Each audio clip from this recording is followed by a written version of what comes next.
अपने सतगुरु पर शंका मत करो। अपने सतगुरु पर विश्वास रखना है और पूरा विश्वास रखो। साध संगत जी, अपने सतगुरु पर कभी भी शंका नहीं करनी चाहिए। मन में ऐसा विचार भूल कर भी नहीं लाना चाहिए, क्योंकि जो पूर्ण संत सतगुरु होते हैं तो वो जानी जान होते हैं। उन्हें सब कुछ पता होता है कि हमारे मन के अंदर क्या चल रहा है।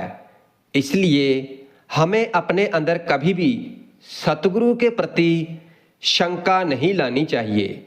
अपने सतगुरु पर पूरा विश्वास रखो। पूरा विश्वास रखो कि जो सतगुरु कर रहे हैं वो अच्छा ही कर रहे हैं, क्योंकि वो कभी किसी का बुरा कर ही नहीं सकते। वो तो सभी को प्यार करते हैं। और ये जो सुख दुख कष्ट हमें आते हैं तो ये हमारे पिछले जन्म के कर्मों का प्रभाव है। इसलिए हमेशा अपने सतगुरु पर विश्वास रखना चाहिए। कभी उन पर शंका नहीं करनी चाहिए। श्रद्धा प्रेम भावना जो श्रद्धा कर सेवते पार उतारन हारा। सदा प्रेम भावना जो श्रद्धा कर सेवते गुर पार उतारन हारा। साध संगत जी, श्रद्धा में एक शर्त होती है कि इसमें सवाल नहीं होता, इसमें सतगुरु से सवाल नहीं होता। और जिस दिन श्रद्धा प्रकट हो गई तो हमारे सभी सवाल खत्म हो जाएंगे। जैसे दो तलवारें एक म्यान में नहीं रह सकती, उसी प्रकार अगर सवाल है, वाणी कहती है सलाम जवाब दो में करे मुंडो कुत्ता जाए। जो सतगुरु को माथा भी टेकते हैं और सतगुरु से ये सवाल भी पूछते हैं कि ऐसा क्यों है, तो वो खाली चला जाता है। अगर सवाल है तो श्रद्धा नहीं है, और अगर श्रद्धा आ गई तो फिर सवाल नहीं रहेंगे। श्री गुरु नानक देव जी महाराज सारी दुनिया को तारते तारते एक गांव में पहुंचे, और भाई बालाजी और भाई मर्दाना जी साथ में हैं। और फिर एक पेड़ के नीचे बैठ गए, कीर्तन शुरू कर दिया।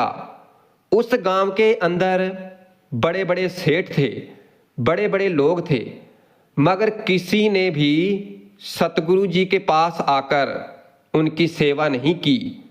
कोई नहीं आया, किसी ने भी आकर लाभ नहीं उठाया। उसी गांव में एक बहुत ही गरीब जो कि बाड़ी का काम करता है, और फिर वो वहां पर आकर बैठ गया और कीर्तन सुनने लगा। तुम्हारी गत मित तुम है जाने, उसकी गत वही जाने। क्योंकि अगर सतगुरु जी चाहें तो सारा गांव इकट्ठा कर लें, मगर वो कोई संदेश देना चाहते हैं। क्योंकि जहां जहां भी गुरु नानक पातशाह गए हैं, जो वहां से गुजरा है आगे बढ़ नहीं पाया। और यहां पर देखो कि कोई भी नहीं आया, और एक बाड़ी आकर बैठ गया और कीर्तन सुनता रहा। और फिर जब भोग पड़ा तो इसके मन में श्रद्धा जाग गई, और सतगुरु पातशाह के पास आकर कहता है कि मेरे घर में चलो, भोजन करो। अब सतगुरु नानक पातशाह अंतर्यामी है, और वो इसकी तरफ देखकर मुस्कुराए। क्यों मुस्कुराए? इसलिए इतना गरीब है, घर में खाने के लिए कुछ है ही नहीं। श्रद्धा में भर गया, अंदर श्रद्धा प्रकट हो गई। कहने लगा कि चलो मेरे घर पर भोजन खाओ। और फिर गुरु नानक पातशाह मुस्कुराकर चल पड़े उसके साथ। और फिर जब उसकी झोपड़ी के पास पहुंचे तो उसकी झोपड़ी भी टूटी फूटी, और जिसकी छत भी सही नहीं है, टूटी हुई है, और बैठने के लिए भी कुछ नहीं है। फटी हुई एक चटाई है, और फिर उसने वो चटाई बिछा दी। भाई बालाजी, भाई मर्दाना जी देखकर हैरान हो गए कि भाई कहाँ आ गए। और फिर गुरु नानक पातशाह और भाई बालाजी और भाई मर्दाना जी उस फटी पुरानी चटाई पर बैठ गए, और फिर वो अंदर गया और उसे सुर्त आई कि घर में तो कुछ खाने को है ही नहीं। और शरदा देख लो, फिर अंदर एक नमक की डली पड़ी थी। नमक पत्थर जैसे उसकी डली बनी होती है। और फिर उस नमक की डली को पानी में घोलकर सतगुरु नानक पातशाह के आगे आकर रख दिया। और सतगुरु नानक पातशाह उसकी श्रद्धा भावना देखकर वो नमक का पानी गुरु नानक पातशाह के आगे, दुनिया आगे पीछे घूमती थी पदार्थ लेकर, सतगुरु महाराज खाते नहीं थे। और उसकी श्रद्धा भावना देखकर सतगुरु नानक पातशाह ने वो नमक वाला पानी पिया। और फिर भाई बालाजी और भाई मर्दाना को भी दिया कि भाई पीवो, ये श्रद्धा है, इसकी प्रेम है, इसको ना मत करना। अब जैसे श्री रामचंद्र जी और लक्ष्मण जी जब वनवास में गए थे तो उस वक्त लक्ष्मण ने मना कर दिया था, भीलनी के प्रेम को पहचाना नहीं था। और जो उसने जूठे बेर दिए थे तो वो उसने बिना खाए ही फेंक दिए थे। और फिर देख लो, उसी की संजीवनी बूटी बनी थी जिसने उसकी जान बचाई थी। क्योंकि जो पूर्ण संत सतगुरु होते हैं और वो किसी अमीर के घर में जाते हैं तो कुछ खाते नहीं हैं, केवल थोड़ा सा उठा लेते हैं मगर खाते नहीं हैं। वो भी इसलिए उनकी श्रद्धा देखकर। और जब किसी गरीब के घर में जाते हैं तो खुद मांग कर खाते हैं। और फिर ऐसा देखकर किसी ने उनसे पूछा कि महाराज ऐसा क्यों? फिर उन्होंने कहा कि ये मेहनत की कमा कर खा रहा है और जिसके घर से हम होकर आए हैं तो वो लोगों का खून चूस कर खाता है। अब भाई महापुरुषों की वही जाने, इतिहास में लिखा है कि सतगुरु नानक पातशाह उसके घर में कुछ दिन ठहरे, जहां पर खाने के लिए भी कुछ नहीं था तो वहां पर ठहरे कुछ दिन। और फिर एक दिन सुबह उसके घर का जो सामान था, जो थोड़ा बहुत पड़ा था, एक पीढ़ी थी बैठने के लिए, लकड़ी की होती है जिस पर बैठा जाता है, वो भी टूटी फूटी थी। अब चाहे उसको सटूल कह लो। और झोंपड़ी और भाई बालाजी भाई मर्दाना जी से कहने लगे सतगुरु पातशाह कि इसकी झोंपड़ी को तोड़ दो, इसकी पीढ़ी सब कुछ तोड़ दो। और फिर सब कुछ तोड़ना शुरू कर दिया। और वह बाड़ी वहां पर बैठा है, हाथ जोड़कर देख रहा है। और भाई बालाजी और भाई मर्दाना जी हैरान हो रहे हैं। भाई मर्दाना जी कुछ कहना चाहते हैं सतगुरु जी से, मगर सतगुरु पातशाह ने कहा कुछ मत बोलना, वचन मानो और तोड़ दो।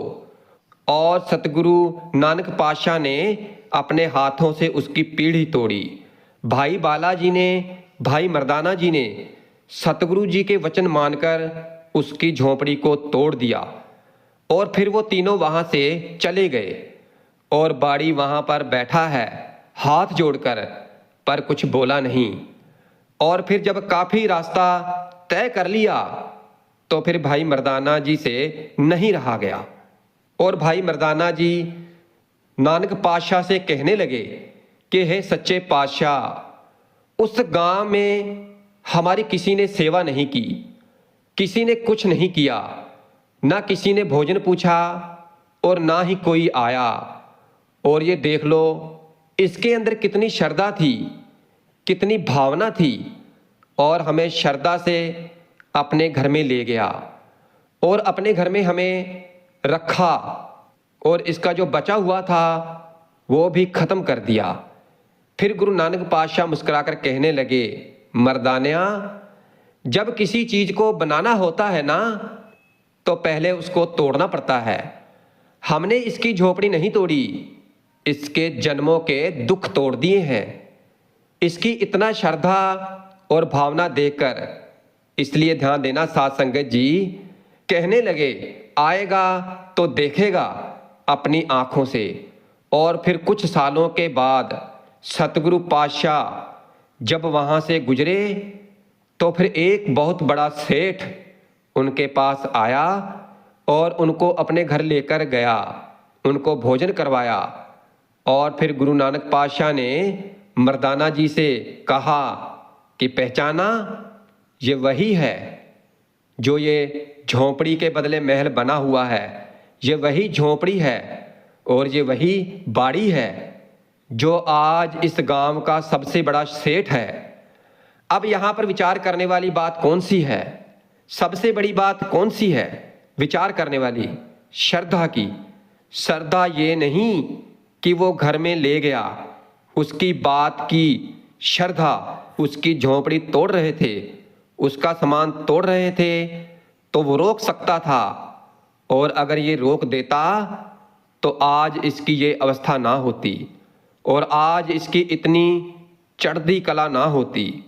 और इसने नहीं रोका, जो कुछ भी हो रहा था उसे एक तरफ बैठकर देखता रहा, कोई सवाल नहीं किया।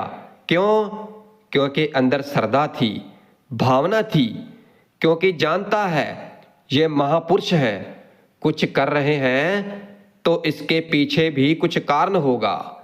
हम अपने पर ही ले लेते हैं, जैसे हमारे घर का कुछ नुकसान हो जाए तो हम सतगुरु को ताने मारने शुरू कर देते हैं और ये नहीं सोचते कि ये सब कुछ सतगुरु ने तो हमें दिया है और ये घर भी हमें सतगुरु जी ने ही दिया है।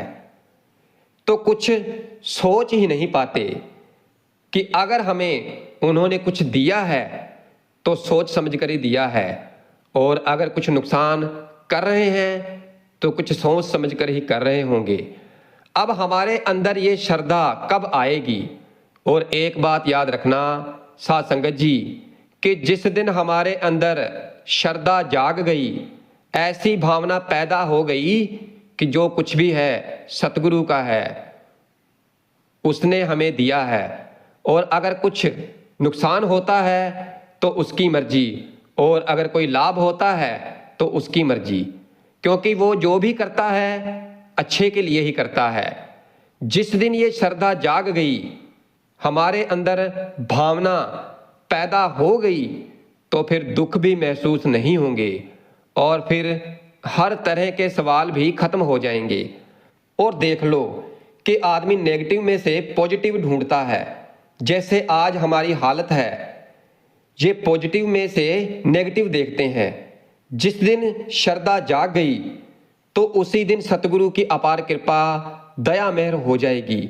इसलिए अपने अंदर सतगुरु प्रति श्रद्धा पैदा करो, भावना पैदा करो।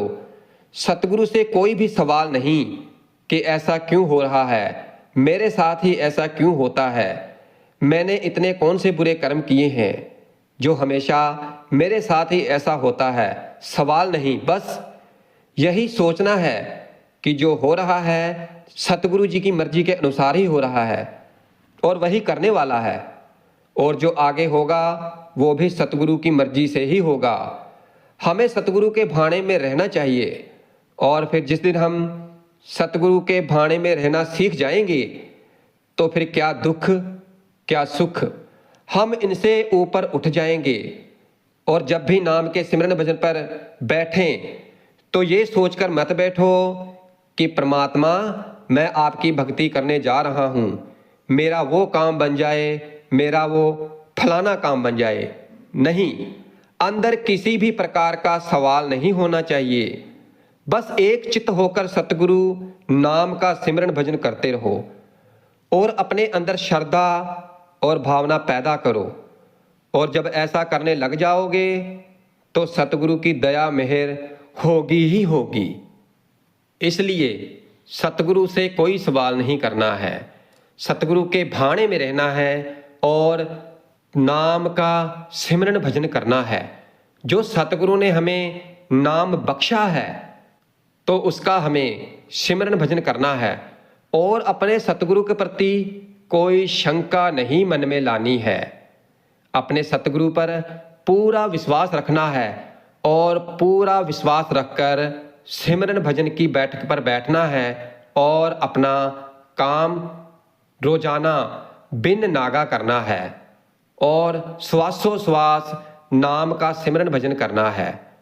चाहे कितना भी जरूरी काम क्यों ना आ जाए, मगर हमें सिमरन भजन को समय जरूर देना है।